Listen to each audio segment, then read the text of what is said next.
You ever seen a ghost of the frontier come alive? Well, Ezekiel Marsh sure did. And it nearly cost him everything he thought he knew about this land. The day after a fierce storm swept through his ranch, the wind had barely settled when he found two figures sprawled in his yard. Two women so enormous they defied every law of nature and frontier legend. These weren't ordinary women. They were giants among their people, each towering taller than most men standing upright. The smaller one still stretched over 6 feet, muscular, fierce, built for war and endurance. The taller one, nearly 7 feet of solid muscle, shoulders broader than Ezekiel's entire barn, looked like she'd been carved from stone by the gods of the mountains. Imagine whispers around the campfire.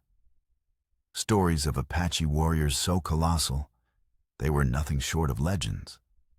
Daughters of chiefs, raised from birth to fight like seasoned braves, yet burdened with sacred bloodlines that demanded they carry themselves with dignity and strength. These women never traveled alone, especially not to a failing ranch like Ezekiel's. When they appeared, it was with a war party, a storm of warriors ready to defend or destroy. Their beadwork shimmered with intricate patterns, jewelry so precious it outvalued Ezekiel's entire holdings. Blood seeped through torn fabric on the shorter giant's side, while the taller one gasped for air, her breath ragged and shallow. Both had been fleeing something far worse than a storm, something that had torn them from their kin and left them battered in his yard. Every instinct Ezekiel had screamed a deadly truth. Helping Apache could mean his death. That was the brutal law of this unforgiving frontier. But then, as if summoned by his own doubts, the taller giant's eyes fluttered open. When they locked onto him, Ezekiel's blood ran cold, not with rage or hatred, but with something darker. Pure, raw fear. The same terror that haunted his own dreams as his ranch crumbled under the weight of a relentless season. She tried to speak, her voice deep and fierce despite her injuries. A whisper in her native tongue that faded before she could finish. Standing over two fallen giants capable of crushing him with a single hand, Ezekiel faced a choice. One that could brand him the fool of the frontier or reveal a hidden strength buried deep within him. Time was running out. 3 minutes, 2 dying giants, and a man caught between survival and moral reckoning. Kneeling beside them, trembling, Ezekiel studied their injuries, each one a testament to the brutal escape they'd made. Even in slumber, their size was staggering. The shorter giant, stretched nearly 6.5 feet, her arms thick as tree trunks, had taken a blow to her ribs. Maybe a shard of wood, maybe something worse. Dark blood pooled beneath her, staining the dirt, her labored breathing rattling like distant thunder. The taller one, her face a mask of pain, fought to stay conscious, her broad shoulders rising and falling with each ragged gasp. What would Ezekiel do next? The weight of their survival, or his own, hung heavy in the silent air. This was no ordinary rescue. It was a test of manhood on the frontier's cruelest terms. And in that moment, as shadows stretched across his yard, Ezekiel knew that whatever choice he made could change everything. Forever. In the fading light of dusk, the image of a woman with a jagged gash across her brow seared into his mind. Yet her eyes, fierce and unyielding, burned brighter than the setting sun. She watched him with a deadly calm, every glance a silent warning that these two women could snap his neck like a brittle twig if they chose. His ranch lay 15 miles from the nearest neighbor, 40 from town, an isolated outpost where offering aid to Apache meant signing his own death warrant if anyone found out. Men had been hanged for less, accused of collusion in a war that spared no one, no matter their loyalties. The wounded giant's shallow breathing grew more ragged by the second. Ezekiel had seen enough dying cattle to recognize the signs. She had maybe an hour, maybe less, before life slipped away. "Please," the conscious woman rasped in broken English, her voice carrying a commanding weight that made it clear she was no stranger to command, to being obeyed. "Help, sister." Her words hit Ezekiel like a blow, hard and unrelenting, reminding him of his own sister Elizabeth, lost to fever 3 harsh winters ago. But as he looked into these 2 formidable women, he understood they embodied something far more perilous than family ties. They were Apache royalty, daughters of warriors whose disappearance would ignite a relentless hunt across the plains. War parties scouring the wilderness for answers. A distant thunder rumbled, low and ominous, as a storm gathered pace. An unmistakable sign that time was running out. If he did nothing, these women would die in his yard, dead before dawn. Eventually, the neighbors would find the bodies, and the story would be that he had killed in self-defense, protecting his land. That lie might even earn him respect in town, a badge of survival. But as Ezekiel's gaze locked onto the high-cheekboned woman, weathered by wind and dust, her dark eyes devoid of pleading, only resignation, something inside him cracked, splintering. This wasn't about Apache or settlers anymore. It was about 2 human beings bleeding out right in front of him, and him weighing the cost of his soul. "Damn it," he muttered under his breath, sliding his arms beneath the wounded woman's broad shoulders. She was impossibly heavy. Muscle hardened by years of fighting, torn fabric straining to contain her strength. Her unconscious form weighed more than a steer, and each breath she took seemed a miracle. The conscious giant fought to her feet, swaying but stubbornly determined to help carry her sister. Her towering frame made Ezekiel feel like a child beside her, a fragile thing in the shadow of a true warrior. Together, they moved toward the cabin, each step a perilous journey toward an abyss. The wounded woman's weight pressed down on him, threatening to crush him despite the other woman's strength guiding their effort. Behind them, the wind picked up, carrying the scent of rain, dark clouds gathering fast, and something else. A dry dust that hinted at riders approaching from the southern ridge, like wolves closing in on wounded prey. As they reached the door, Ezekiel's heart sank. His cabin was too narrow for her broad shoulders. They'd have to turn her sideways, risking worsening her injuries with every careful step. "They come," the conscious woman whispered, her grip tightening on her sister's legs as her gaze fixed on the distant horizon. The first glimpse of riders crested the ridge, shadows moving like predators, hunting the wounded. The storm, the looming danger, all of it now felt like a noose tightening around their fragile rescue. Ezekiel's back was pressed so hard against the rough wooden planks of his cabin that he could feel the splinters biting into his shoulders.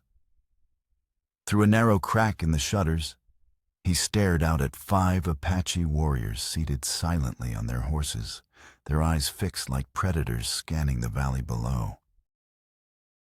Even from this distance, the war paint streaking their faces and the gleam of rifles slung across their backs told him they were hunting for more than just game.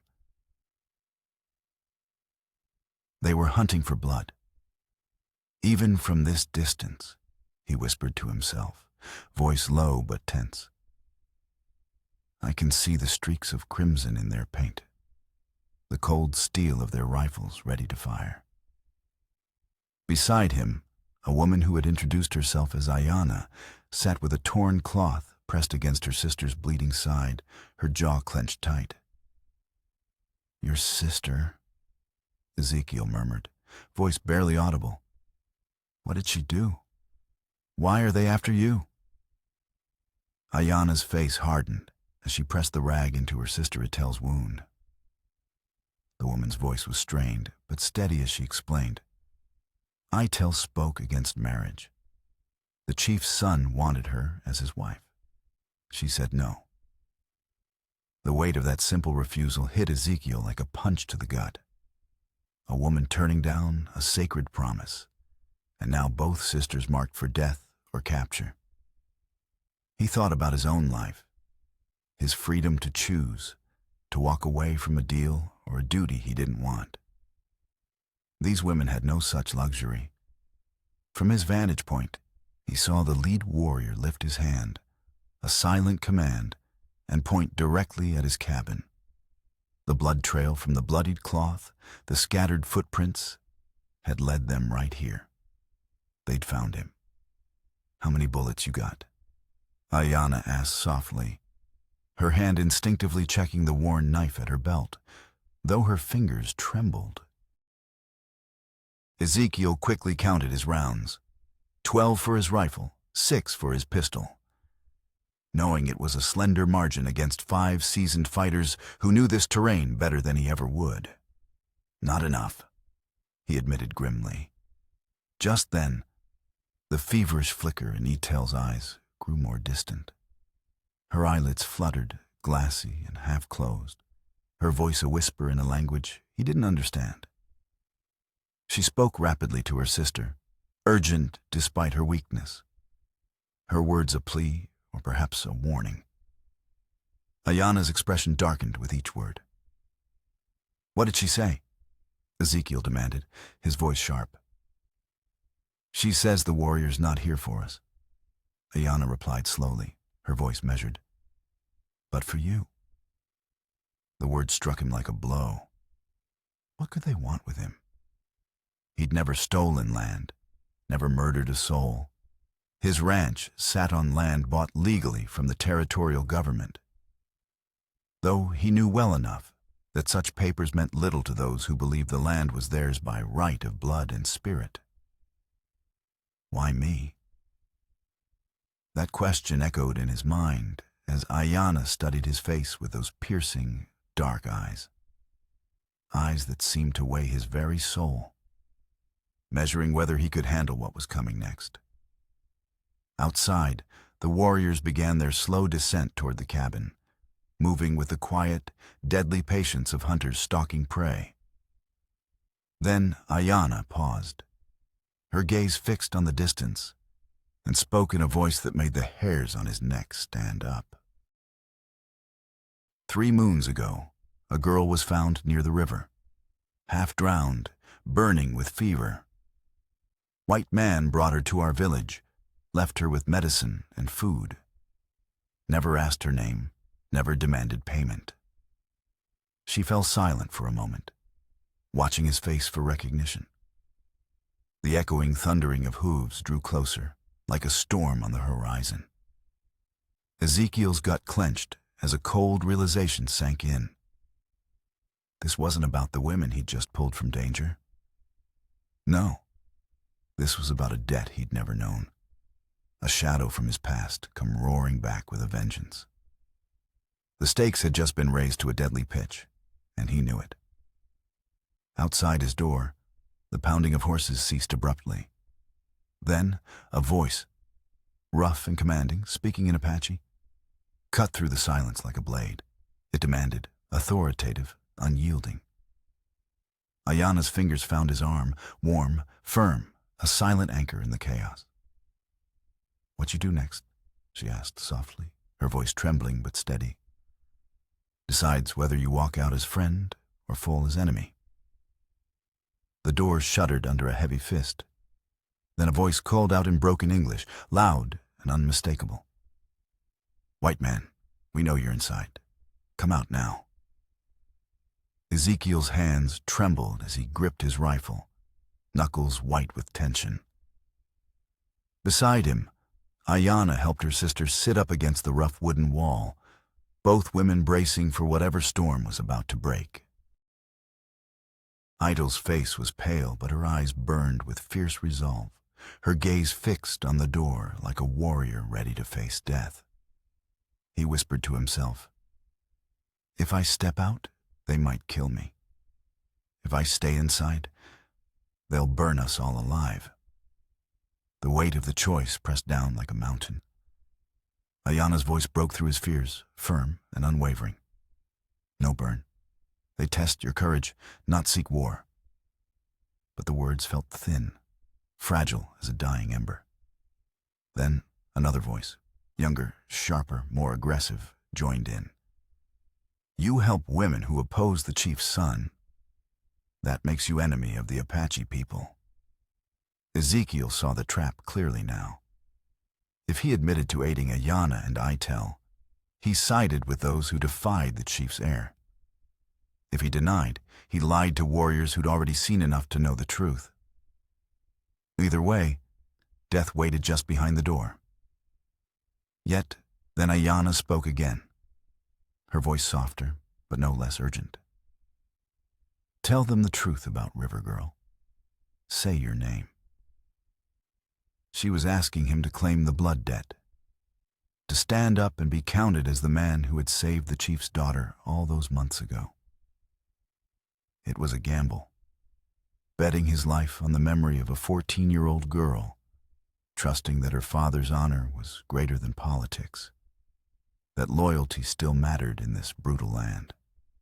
The pounding outside intensified, hooves stomping, nearing his barn where his horses waited like silent witnesses. Time was running out. Ezekiel drew a deep breath and shouted through the door, voice steady despite the pounding in his chest. "My name is Ezekiel Marsh," he declared. 3 moons ago, I pulled Chief Nalish's daughter from the creek waters and brought her home safely." Silence fell like a heavy shroud outside. Even the wind seemed to hold its breath, waiting. Then a different voice, older and more measured, cut through the quiet. "Show yourself, Ezekiel Marsh. Bring the women." Ayana nodded, her face resolute, then helped her sister to her feet. Etel swayed but remained upright, her hand pressed against her ribs, bandaged but defiant. Together, the 3 stepped toward the door, each carrying the weight of impending fate. Ezekiel lifted the wooden bar and swung the door open. Before him stood 5 Apache warriors, their horses painted with sharp streaks of war color, faces fierce and proud. Yet, beneath their war paint, he saw something else, an uncertainty, a flicker of respect, perhaps. They say the white man was a giant who once fought river spirits. Stories spun around flickering campfires, more myth than truth. Yet, despite the tales, Ezekiel felt a flicker of a smile tug at his lips. Children's stories always grew taller than the tallest pines, stretching into legend. But he was just a rancher, plain and simple. That day, he'd stumbled upon her, caught amidst fallen branches after some unseen struggle, and helped her free herself from the tangled mess. Now, the leader's gaze shifted to Ayana and Etel, the 2 women whose presence seemed to stir trouble among men who judged by blood and honor. These women, the chief's kin, brought shame to his son, the very heir to the tribe's future. "Why do you help them?" The question floated through the smoky air, heavy with suspicion, like a shadow that refused to lift. Ezekiel could feel the weight of 3 lives, his own, theirs, and the unspoken expectations, pressing down around him, demanding a reply. The other warriors, silent and tense, kept their hands close to their weapons, waiting for his answer. He looked at them and spoke simply, his voice steady with quiet conviction. "Same reason I helped your chief's daughter." A pause, then he met their wary eyes. No grand oath, no boast, just a truth that cut through the tension like a blade. The gay-haired warrior studied him in silence, their expressions unreadable, then turned their horses toward the others, speaking in rapid Apache, a language sharp and urgent, like the crack of a whip in the still night. When their voices faded into the darkness, the leader turned back, his gaze lingering on Ezekiel, perhaps with a grudging hint of approval. "Chief Nalish comes at sunrise," he announced. "He will decide if blood debt covers these women's defiance. You will wait." The words hung like a noose, and Ezekiel felt the longest night of his life stretch ahead, darker than any canyon, colder than the wind that howled across the plains. It was a waiting game, a silent countdown to a dawn that might bring either mercy or death. As the warriors vanished into the shadows, Ezekiel helped Ayanna tend to her sister Etel by lamplight. The wound along her ribs had stopped bleeding, but the infection still lurked like a shadow in the corners of the cabin. The torn flesh looked angry, swollen from the violence it endured. Yet she never whimpered, never complained. Ezekiel watched her, the quiet strength of her resolve like a stone carved from mountain granite. "Will he kill me?" he asked softly, eyes fixed on Ayanna's steady hands as she worked. She didn't look up, her voice calm but edged with unspoken fears. "Your Chief Nalish is a fair man," she said, voice barely above a whisper. "But his son has many friends among the warriors. They say marriage to Etel might bring peace between our clans." She paused, testing the knot she'd just tied, her fingers trembling only slightly. Peace might be worth more than one white man's life. The blunt honesty hit Ezekiel harder than a strike from a war club. Truth raw and unvarnished. He understood politics more than most. He'd seen how swiftly alliances shifted, how fragile peace could be when survival hung in the balance. His life might be the price to buy tribal harmony, a sacrifice cloaked in blood and broken bonds. "Why did she refuse?" he asked, nodding toward Etel, who dozed fitfully against the rough cabin wall. Ayanna's face hardened like steel. But in the wild silence of the night, a chilling truth lurked just beyond the shadows. Danger that could strike at any moment. Ezekiel Marsh knew better than to gamble with life, when women like Ayanna and Etel stood behind him, their presence a silent warning etched into every breath. Still, he couldn't ignore the weight of her gaze, sharp and unyielding, as she moved to the window to scan the dark horizon. "Different," she'd said. Maybe that's why he was still breathing when the chief's men arrived. Maybe why her father's words about rivermen had weight. Or perhaps why the execution was swift, not slow and torturous. Ezekiel tried to crack a joke, a nervous attempt to mask the trembling fear in his voice. But Ayanna's eyes caught him. A look not of pity, not of gratitude, but of recognition, as if she saw something in him that he refused to see himself. "It's Elle and I. We watch you tonight," her silent message seemed to say.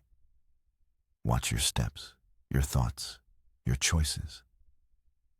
She stepped closer, her dark eyes glowing with an unspoken warning, her scent of sage filling the air as she drew near enough for him to feel her presence. Solid, unyielding. "You're not like other white men we know." That heavy silence between them crackled with unspoken possibilities and lurking danger. Ezekiel's chest warmed, a forbidden heat stirring inside, an attraction that felt as reckless as lighting a fuse in the dead of night. With dawn bringing death at sunrise, a distant sound froze them all. Horses moving slow and steady through the darkness, an ominous rhythm that chilled the marrow in his bones. Too early for the chief, yet far too late for friendly visitors. Ayanna pressed her body against the window frame, her posture taut as a drawn bowstring. Her voice dropped to a whisper, urgent and sharp. 3 riders, not Apache, white men with badges. Ezekiel's stomach clenched tight as ice.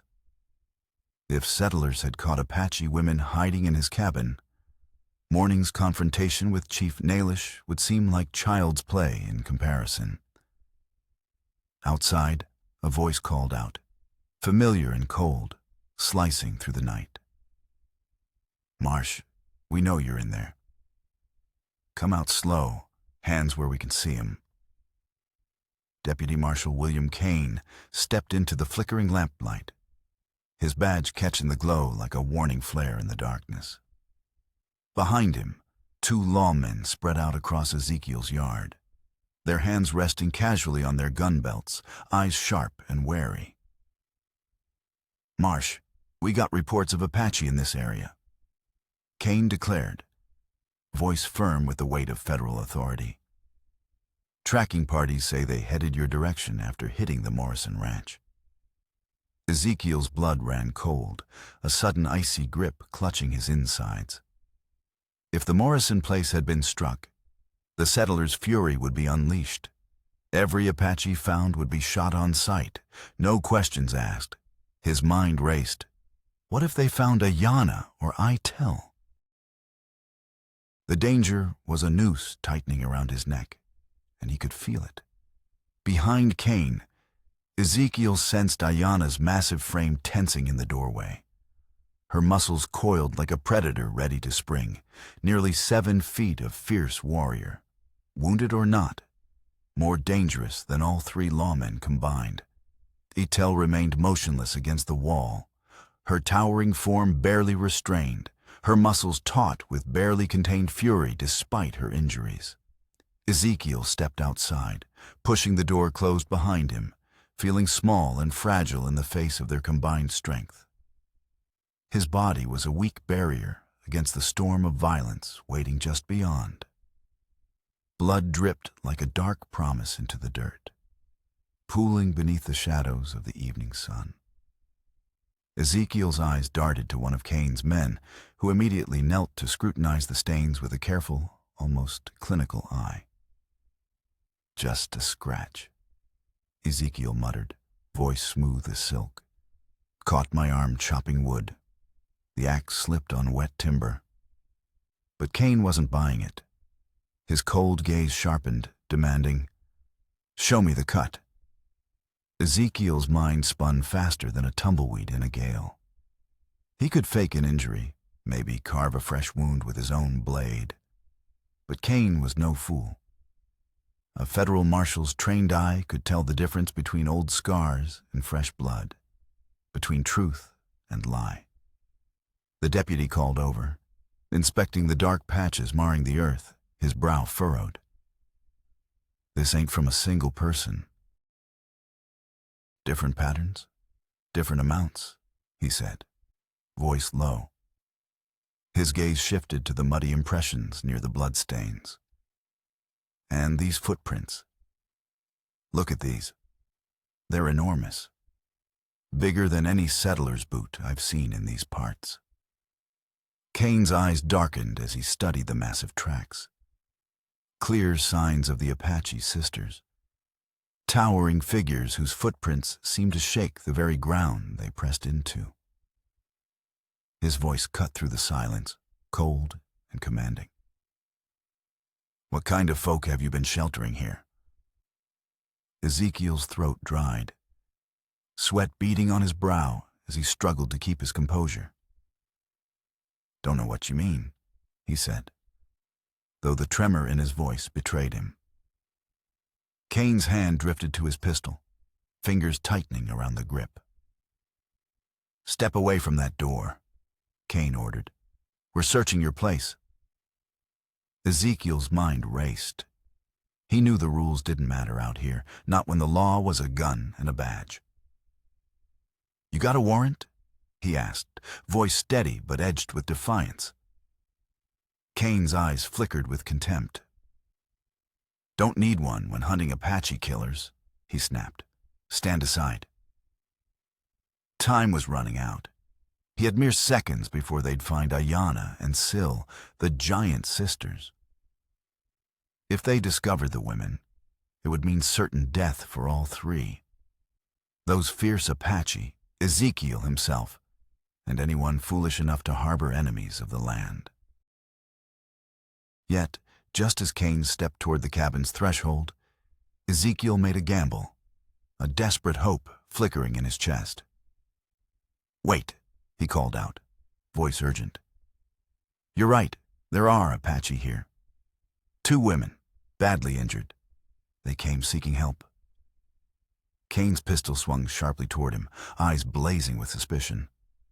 "You admit to harboring hostiles?" "I admit to helping 2 dying human beings," Ezekiel said, voice firm and unwavering.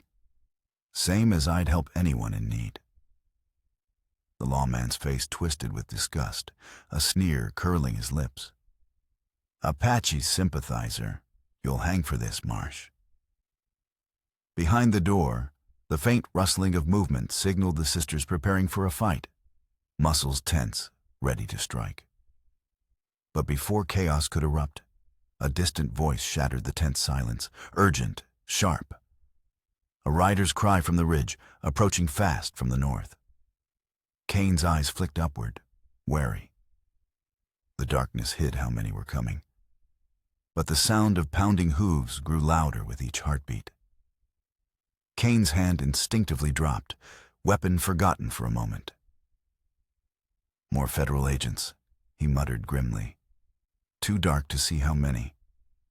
They might be reinforcements, could be friends or foes. Prepare for the worst." His voice hardened as he barked at his men. "Get into defensive positions." The dawn's early light cast long shadows over the dusty yard. But what happened next would echo through the canyons long after. Marshal Cain, the sharp-eyed lead, barked out commands, dismounting swiftly from his horse with a grim set to his jaw. "We've got orders from the territorial governor," he declared, voice echoing through the still morning air. "Any Apache held by settlers, we're bringing in for questioning about the Morrison killings." His words settled like a thunderclap. But with the new order, confidence surged back into Cain's stance. Now, 6 armed lawmen encircled Ezekiel's homestead, their rifles steady, their eyes hard as flint. Resistance was impossible. Every door and window now a target for their search.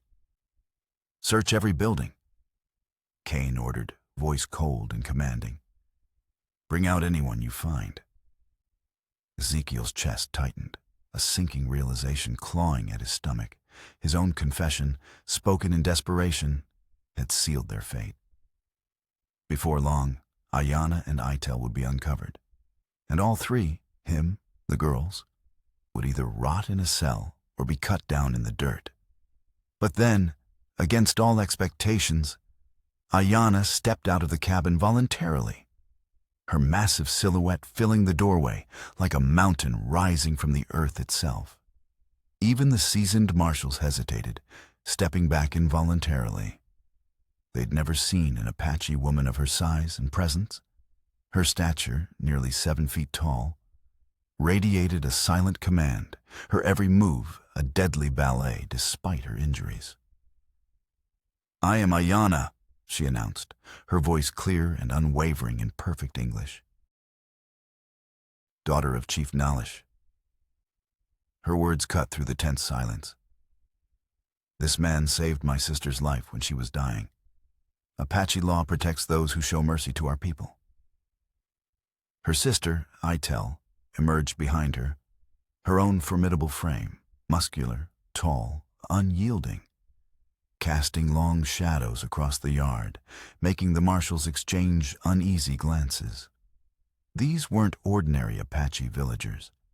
They were trained warriors capable of killing with a mere flick of their hands. Cain's finger tightened on his rifle, aiming it at the sisters. "Apache law doesn't matter to federal marshals," he snapped. "You're coming with us." But Ayanna's response was calm, resolute. "No," she said simply, her voice deep, carrying the weight of unwavering authority. "We will not go." Cain's jaw clenched, but uncertainty flickered in his eyes. "You don't have a choice," he insisted, though his voice wavered, revealing a flicker of doubt. The confidence of these towering women hinted they knew secrets Cain dared not imagine. Ayanna's lips curled into a cold smile, her expression reminding Ezekiel of her father's stern face. "My father comes at sunrise," she declared. "He will speak for us then. Until that time, we remain under the protection of a blood debt owed to this man." Cain's brow furrowed. "What blood debt?" he demanded, trying to keep his voice steady. Itel stepped forward, her own imposing figure casting long shadows, muscles rippling beneath her skin. "3 moons ago," she said, voice steady as a mountain stream, "a white rancher saved Chief Nalish's youngest daughter from drowning. Apache law states that such a life must be honored." Her words hung heavy in the air. "This man called in that debt tonight when he helped us." The marshals looked at each other, confusion flickering in their eyes. They'd heard of Apache blood debts, sacred obligations that even war parties respected. But never in their worst nightmares did they imagine a white settler claiming such protection. "That's Indian superstition," Cain spat, trying to dismiss it, though his voice lacked conviction. "We've waited through the long, dark hours of the night, and now dawn is breaking. But the question that hangs heavy in the air remains unanswered. Could it all come crashing down in a single moment?" Cain finally broke the silence, his voice steady but edged with warning. "We'll hold off until morning," he said, "but mark my words. If your father doesn't show, or if his decision doesn't meet federal law's strict demands, all 3 of you are coming with us, no matter what." As the marshals moved to seal off every inch of the property, Ezekiel's heart pounded harder.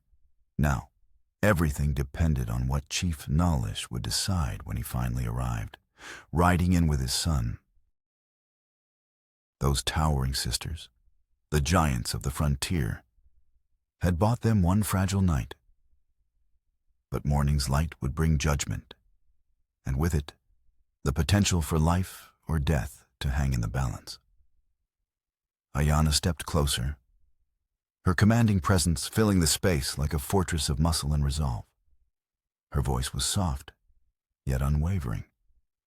"Father is a wise man," she said quietly.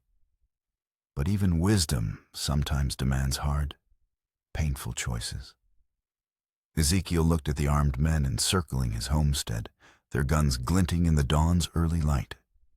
He understood then. Chief Nalish's decision wouldn't just decide their fate. It would set a precedent, a message across the frontier about how Apache law and federal authority would clash or coexist. As the hours dragged on, all they could do was cling to hope that wisdom would outshine politics, that the dawn would bring clarity, and that justice would be tempered with understanding. And then, just as the first streaks of sunrise painted the sky, the sound of approaching horses shattered the morning silence. Ezekiel stood at his doorway, worn to the bone from a sleepless night, eyes fixed on the horizon. The 2 giant sisters remained beside him, their towering forms a silent shield, a stark reminder of what was at stake. From behind a hastily assembled barricade, Marshal Cain emerged, rifle in hand, eyes narrowing as dust clouds billowed on the northern horizon. "That better be your chief," he called out sharply. "Because if it's a war party, we'll start firing first, no questions asked." Ayanna straightened her imposing frame, nearly 7 feet of raw muscle and resolve casting a long shadow in the early light. My father comes as promised, she declared. He will speak both Apache law and federal law, and he will settle this peacefully. As the dust settled, the riders emerged. Not the bloodthirsty warband Cain had feared, but a smaller, solemn group led by Chief Nelnish. The elder chief, with his face painted for ceremony, approached slowly, deliberately, each step a calculated act of respect for both tradition and law. Dismounting with the dignity of a seasoned leader, he looked older than Ezekiel had imagined, maybe 50 winters. Yet his lean frame carried the strength of a man who had survived many storms. His eyes, sharp and unwavering, held a quiet intelligence, completely unbowed by the armed marshals surrounding him. "Marshal Cain," he greeted in perfect English, his voice calm but commanding. "You hold my daughters as prisoners. This creates a serious problem between our peoples." Cain stepped forward, badge catching the morning sun, a symbol of authority and law. "Your daughters murdered settlers at the Morrison place," he said firmly. "They fought to defend their honor, an unbreakable code etched into the very bones of Apache law. It's a law that justifies their every move, every act of defiance. And in the eyes of the federal government, those laws are recognized only when it suits their purpose. The legal game was now in full swing, a silent battlefield where words replaced bullets, and each side carefully measured their next move. Ezekiel watched from the shadows as two seasoned negotiators circled each other like wary predators, exchanging carefully crafted phrases instead of gunfire. Both men sought to gain ground, to tip the scales with law rather than violence. Yet beneath their calm veneer, tension crackled like dry brush ready to ignite. Even if they claimed that law was on their side, Cain's voice cut through the tense air with a bitter edge. "Helping fugitives is a federal crime," he spat, glaring at the rancher who'd broken every rule in the book. Ezekiel felt the weight of those words, heavy as a leaden cloud pressing down. The rancher had crossed a line, helped them escape, and now he was caught in the crossfire of a legal duel that could turn deadly. Chief Nellish's gaze fixed on Ezekiel with an intensity that cut deeper than any blade. The old warrior's eyes bore into him, weighing his soul. "You are Ezekiel Marsh," the chief said, voice steady as the mountain wind. "3 moons ago, you pulled my youngest daughter from the cold, rushing water of the creek." "Yes, sir." Ezekiel managed to answer, feeling the silent judgment of the gathered tribe weighing on him. The chief's voice rang out across the yard, carrying a truth as old as the desert. "Apache law says I owe you a blood debt. Life for life." The words hung like a thunderclap. "But you also saved 2 more of my daughters when they faced death. That makes it complicated, more than simple justice." Ayana stepped closer, her massive frame a pillar of strength and resolve. She looked at Ezekiel with a fierce pride, her voice calm but commanding. "Chief," she said, voice formal, "this man risked everything for us. He's earned our respect, worthy of Apache honor." For a moment, silence fell, thick and heavy with anticipation. Then Nalish nodded slowly, reaching into his saddlebag with deliberate care. Everyone's breath caught as he revealed something that seemed to shimmer with history. An ornate necklace of carved bone and shining silver, worn only by the highest-ranking members of the tribe. The weight of it was more than material. It was a symbol of kinship, of bonds forged in fire and blood. 3 lives saved, the chief declared, voice resonant with the authority of tribal law, creates an obligation beyond mere blood debt. His words struck like lightning, illuminating an unexpected path. Ezekiel Marsh, you have proven yourself worthy of joining our family, worthy of adoption into the Apache. You will be my son, not just through words, but through deed and honor. Cain's hand trembled as he gripped his rifle, frustration simmering beneath his skin. You can't just claim this land as Indian territory. The federal government. Nalish cut him off smoothly, eyes sharp as flint. The treaty says otherwise. It grants Apache the right to adopt members and claim lands as our own. Our laws protect those we take into our family from persecution. In that moment, the brilliance of the chief's move hit Ezekiel like a bolt of lightning. Let them come. Chief Nalish's voice was a quiet, steady ripple of resolve, like the calm before a thunderstorm. Apache law is clear. The treaty with the federal government upholds our laws, he declared. My son and daughters are now under the protection of the tribe. As the old chief prepared to turn away with his elders, he paused, glancing back at Ezekiel with a look that carried a flicker of something ancient, perhaps amusement or quiet challenge. Son, he said softly, tomorrow I will return with a different decision. Tonight, I want you to think long and hard about what true adoption means. The next dawn broke over the dusty plains, and Chief Nalish returned, bearing a decision that would carve a new path through Ezekiel's life, a decision that would echo forever in the bones of the land. Ezekiel stood alone in his yard, still wearing the rough leather necklace that marked his new family, patchwork and fragile, yet fierce with meaning. His mind spun with the chief's cryptic words about a different decision, uncertain whether they were a warning or a prophecy.